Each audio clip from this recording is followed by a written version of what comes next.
Can you hit this note?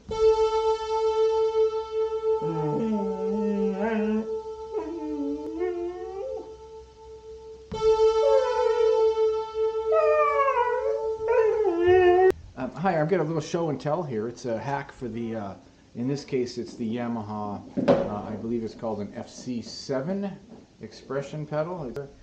FC7.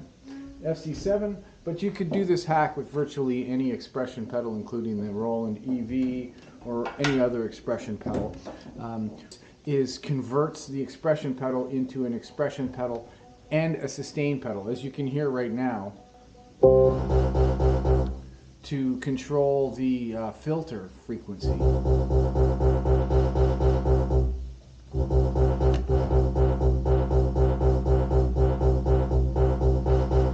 It's just what I also want to use a sustain pedal, and I don't want to have to move back and forth. So what I've done is taken a reed switch, and I have, you see these in alarm systems. This is a couple of bucks, and it comes in a pair. And this side is a connector. You have a connection right here, and on this side is a magnet, and there's a switch in here that the switch is open. There's no connection. When you bring the magnet into play, it closes the connection, so then current will flow through it. It's basically the exact same thing that one of these guys does. If you take this apart, all that's in there is a spring and a contact, and when you push on that, the spring makes contact with a piece of metal, and you've completed a circuit. The current can flow through it.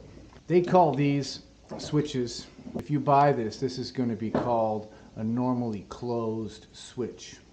But that's because when the magnet is introduced to it, it's closed.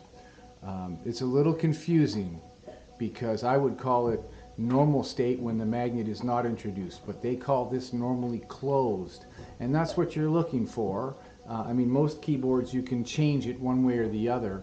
But so what we're basically doing is we're using these guys right here to create one of these that's part of this. And what we've done, in my case, I've connected alligator clips on the end of it because it actually goes, it connects to my bass drum pedals, which also have sustain under them. So what I've done is I've just, in the FC7, this actually fit in friction fit. That's just sitting in there because of the this rubber piece which holds it in place. I had to force it in with great force, but once in, it stayed.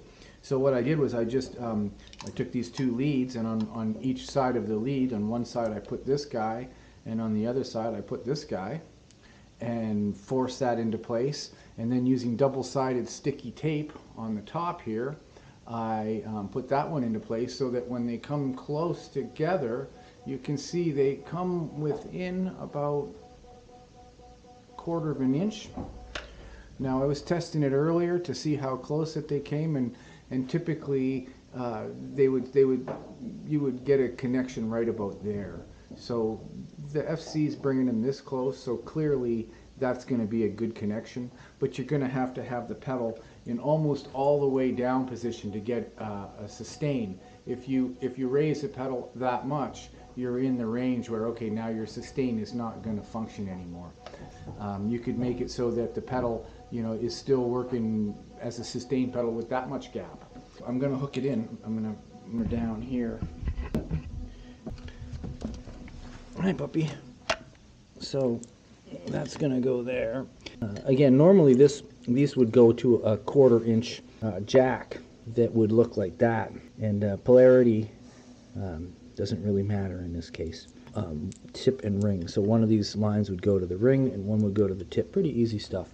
But in my case, one goes to the spring underneath this pedal and the other goes to the pedal itself, right next to those other two guys. And we'll play it a little, see how it works. Where do my sticks go?